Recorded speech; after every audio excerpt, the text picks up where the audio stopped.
Subscribe now and press the bell icon. Never miss an update.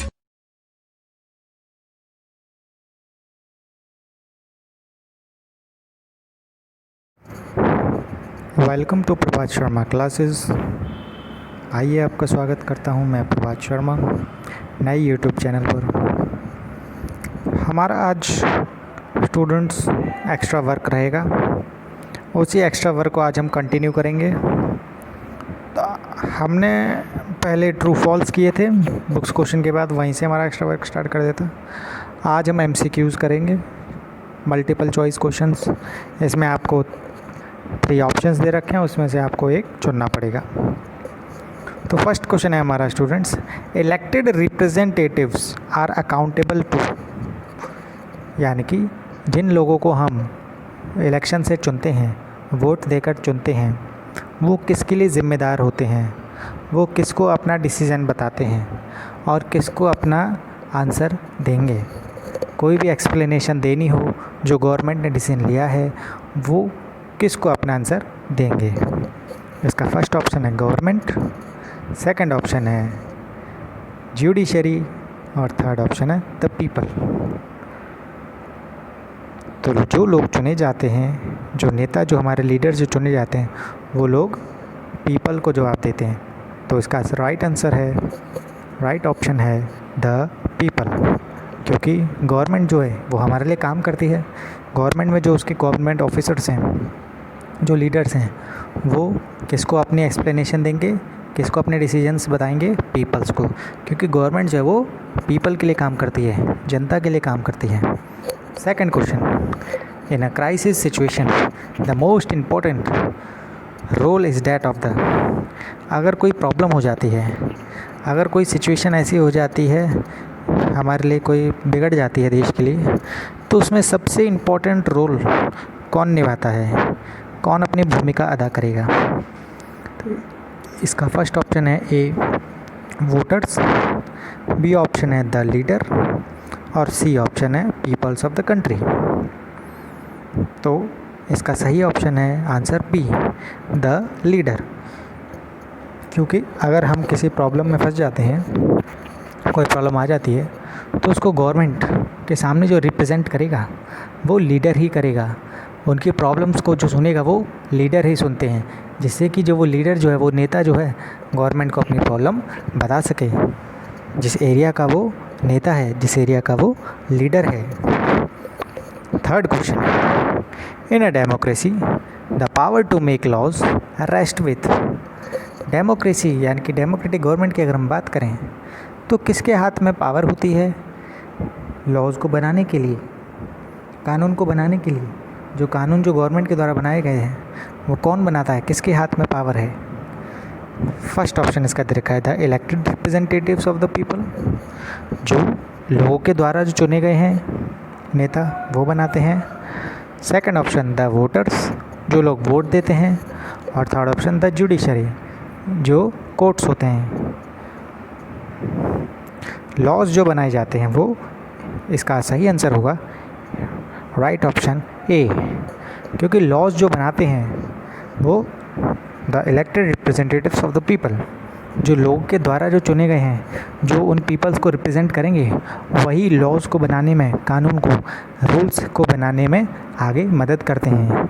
कुछ बच्चे judiciary सोच रहे होंगे, जुडिशरी इसका सही ऑप्शन इसलिए नहीं होगा क्योंकि जुडिशरी जो है वो लॉ को देखती है कि कौन सा लॉ फॉलो किया गया है। लॉ बनाने का काम, रूल्स बनाने का काम जो है वो हमारे लीडर्स करते हैं, इलेक्टेड रिप्रेजेंटेटिव्स करते हैं। और अगर उस रूल को कोई फॉलो नहीं करता है, उस लॉ को कोई पालन नहीं करता है उस लॉ का, तो वो जुडिशरी उसको पनिशमेंट देती है। जुडिशरी जो है वो पनिशमेंट देने का काम करती है, और लॉ बनाने का काम इलेक्टेड रिप्रेजेंटेटिव्स करेंगे, जो लीडर्स हैं, जो लोगों ने इलेक्शंस के द्वारा उनको वोट देकर चुना है। तो इसका राइट ऑप्शन ए है। फोर्थ क्वेश्चन है, under British monarchy the right to government rest with, अगर हम ब्रिटिश मोनार्की यानी कि ब्रिटिश में मैंने बताया था कि राजा वाला शासन चलता है, राजा वाली गवर्नमेंट चलती है, तो ब्रिटिश जैसे देश में वो किसके हाथ में पावर होती है। तो फर्स्ट ऑप्शन है इसका क्वीन, सेकंड ऑप्शन है द वोटर्स और थर्ड ऑप्शन है ऑल ऑफ द अबव। देखो मैंने बताया था जिस देश में राजा और रानी की गवर्नमेंट चलती है तो उसमें राजा रानी को ही होता है। अब देखो उसमें राजा की जगह रानी का है तो यानी कि इसका राइट आंसर द क्वीन होगा। वोटर्स को कोई भी अधिकार नहीं होता, कोई भी राइट नहीं होता डिसीजन लेने का, ऑल ऑफ द अबव हो नहीं सकता, तो इसका राइट ऑप्शन है द क्वीन, क्योंकि क्वीन ही मिलकर ही गवर्नमेंट जो ब्रिटिश में जो गवर्नमेंट है उनके डिसीजंस को लेती है, वही उस देश की सरकार को चलाती है।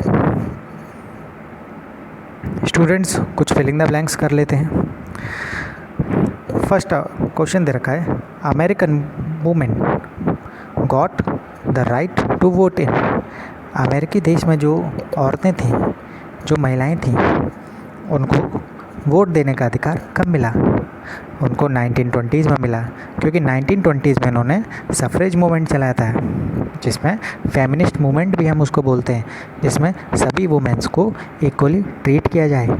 क्योंकि 1920 से पहले सिर्फ इंसान यानी कि आदमी ही वोट दिया करता था, पुरुष ही वोट देते थे, महिलाओं को कोई अधिकार नहीं था। तो 1920 से महिलाओं को भी अधिकार मिला।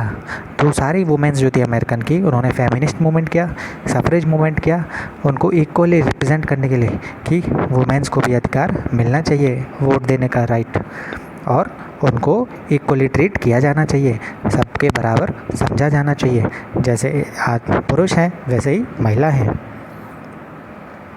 Second question, in India before independence only small dash was allowed to vote. देश आज़ाद होने से पहले हमारे इंडिया में सभी लोग जो छोटे लोग थे उनको, वो कौन से माइनॉरिटी थे जिनको अलाउड किया जाता था? क्योंकि ब्रिटिश गवर्नमेंट के टाइम पर ऐसे लोग थे, मैंने बताया था चैप्टर में कि ऐसे लोग जो एजुकेटेड है, जो पढ़े लिखे हैं, जिनके पास प्रॉपर्टी है, जिनके पास संपत्ति है, वेल्थ है, ठीक, तो ऐसे ही, और जो लोग अमीर हैं वही लोग दे सकते थे, और औरत सब कोई लोग दे नहीं सकते थे, ठीक है। तो इन सब लोगों को छोड़कर जो लोग बच जाते हैं, हमारी औरतें, पुअर पर्सन्स, गरीब लोग, वो माइनॉरिटी में आते थे, तो इसीलिए उनको अलाउड नहीं किया जाता था। थर्ड क्वेश्चन इसका है the suffrage movement, suffrage demanded the right to vote for all. Suffrage movement जो हुआ था वो किन्होंने किया था? इसको राइट आंसर है इसका वुमेन, महिलाओं ने वो मूवमेंट किया था, जिसमें उन्होंने लड़ाई लड़ी थी, आंदोलन किया था कि उन्हें भी राइट दिया जाए वोट देने का। फोर्थ क्वेश्चन है the government performs a number of functions. अब देखो गवर्नमेंट डैश, देखो गवर्नमेंट जो है वो क्या फंक्शन करती, कितने फंक्शन करती है? बहुत सारे काम करती है गवर्नमेंट हमारे लिए, तो नंबर ऑफ़ फंक्शन आ जाएगा इसका सही आंसर, नंबर ऑफ़, क्योंकि बहुत सारे काम करती है। न्यूमरस, गवर्नमेंट मैंने बताया था आपको हमारे लिए स्कूल्स बनवाती है जहाँ पे जाके बच्चे पढ़ सकें, हॉस्पिटल्स बनवाती है जहाँ पे लोग अपना इलाज करा सकें, कोई बीमारी हो या फिर कोई ड्रॉट, फ्लड, अर्थक्वेक आ जाए तो उससे लोगों को नुकसान होता है, बॉडी डैमेज होती है, तो वहाँ पे जाके इलाज करा सकते हैं। गवर्नमेंट हमारे देश को प्रोटेक्ट करती है, बाउंड्रीज़ को, जैसे फॉर एग्जांपल हमारी नेवी, एयरफोर्स, आर्मी, इन सभी के सोल्जर्स उनको प्रोटेक्ट करते हैं। गवर्नमेंट ये चाहती है कि बाउंड्रीज़ पर शांति रहे, कोई लड़ाई दंगा ना हो। गवर्नमेंट हमको इलेक्ट्रिसिटी प्रोवाइड करते हैं, बिजली। गवर्नमेंट ने हमको रेलवे की सुविधाएं, फैसिलिटीज़ दे रखी हैं, और पोस्ट ऑफिस की भी फैसिलिटी हमें दे रखी है। तो ऐसे बहुत सारे काम हैं जो गवर्नमेंट हमारे लिए करती है।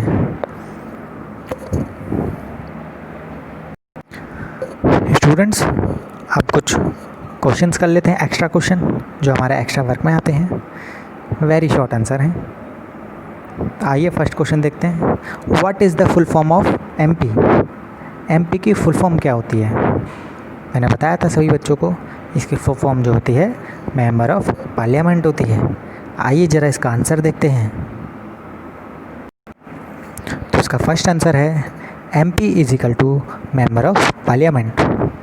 तो हमारी एमपी की फुल फॉर्म है, जो पार्लियामेंट जो है हमारी लोकसभा राज्यसभा, उनके जो मेंबर्स, जो उनके रिप्रेजेंटेटिव्स जो होते हैं, उन्हीं को हम मेंबर्स ऑफ पार्लियामेंट बोलते हैं।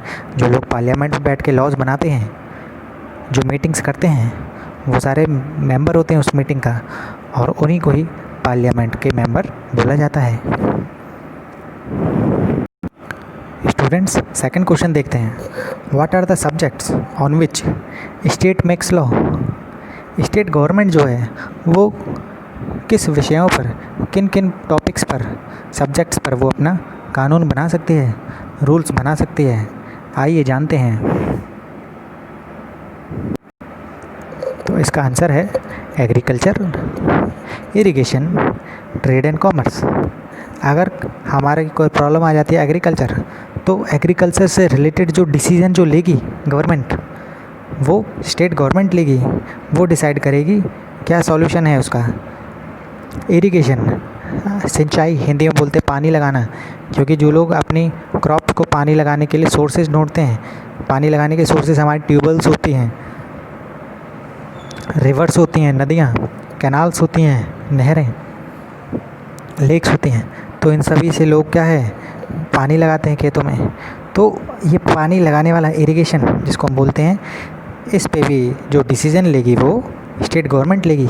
ये कुछ ऐसे टॉपिक्स दे रखे हैं जिसमें स्टेट गवर्नमेंट डिसाइड करेगी इन टॉपिक्स में क्या सुधार होना चाहिए। ट्रेड एंड कॉमर्स, अगर किसी व्यापार की बात आ जाती है, बिजनेस, बाइंग सेलिंग से जो डिसीजन जो डिसाइड करेगी वो स्टेट गवर्नमेंट करेगी। आइए नेक्स्ट क्वेश्चन देखते हैं। इसमें फर्स्ट क्वेश्चन बोल रखा है, how many levels of the government exist in our country? हमारे देश में कितनी लेवल्स होती हैं गवर्नमेंट की, यानी कि जो हमारे देश में जो गवर्नमेंट है वो कितने लेवल्स पर काम करती है?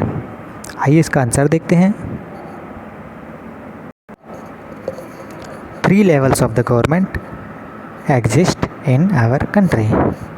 हमारे देश में जो है वो 3 तरह की लेवल की काम करती है गवर्नमेंट। और आपको पता है मैंने 3 लेवल्स बताए थे। सबसे पहला लेवल सेंट्रल गवर्नमेंट, जो कि सेंट्रल लेवल पे काम करती है। दूसरा लेवल मैंने बताया था स्टेट गवर्नमेंट, जो कि स्टेट के लेवल पर काम करेगी। और थर्ड मैंने बताया था लोकल गवर्नमेंट, जो कि लोकल लेवल पे काम करती है। तो हमारे देश में 3 लेवल्स पर गवर्नमेंट काम करती है। फोर्थ क्वेश्चन है हमारा, what is the lowering voting age in India? हमारे देश में सबसे कम उम्र कितनी है वोट देने के लिए?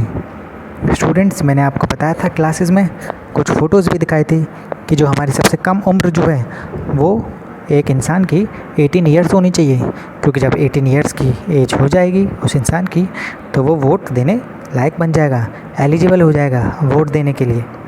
आइए ज़रा इसका आंसर देखते हैं। 18 ईयर्स, इसका आंसर है 18 ईयर्स। हमें पता था कि वोट देने के लिए हमारी जो एज है, हमारी जो उम्र है वो 18 ईयर्स होनी चाहिए। स्टूडेंट्स, हमारा 5th क्वेश्चन है लास्ट, वेरी शॉर्ट का, what is democratic government? Democratic government क्या होती है? आइए ज़रा इसका आंसर देखते हैं। Government by the people, of the people and for the people. Government जो है, डेमोक्रेटिक गवर्नमेंट, वो लोगों के द्वारा चुनी जाती है। लोग उसमें इलेक्टेड अपनी रिप्रेजेंटेटिव्स चुनते हैं, जो उन लोगों को रिप्रेजेंट करेंगे, उन लोगों की प्रॉब्लम्स को गवर्नमेंट तक पहुंचाएंगे। ऑफ द पीपल, लोगों के द्वारा, लोगों ने ही उस गवर्नमेंट को चुना है, लोग मिलकर ही लोग उस गवर्नमेंट को चुनते हैं इलेक्शन प्रोसेस के थ्रू, क्योंकि वो लोग जो है लीडर्स को चुनते हैं, इलेक्टेड रिप्रेजेंटेटिव्स को, और वही लीडर्स नेता बना के गवर्नमेंट बनाते हैं। And for the people, government जो है वो लोगों के लिए काम करती है, लोगों के लिए भले के लिए काम करती है। उसे कैसे चलाना है देश, तो वो लोगों के फेवर के लिए ही काम करेगी, उनके भले के लिए काम करती है। तो गवर्नमेंट जो है वो लोगों के द्वारा काम की जाती है और लोगों के लिए काम करती है, और लोगों ने ही उस गवर्नमेंट को मिल के बनाया है। स्टूडेंट्स, आपकी आज की क्लास में ये कुछ शॉर्ट आंसर्स थे, फिलिंग द ब्लैंक्स किए थे और ट्रू फॉल्स। स्टूडेंट, इसको आप अपनी कॉपी में कर लीजिएगा। Okay, thank you class. Video अच्छी लगी हो तो लाइक एंड सब्सक्राइब ज़रूर करें और आगे शेयर करें। Stay home, stay safe.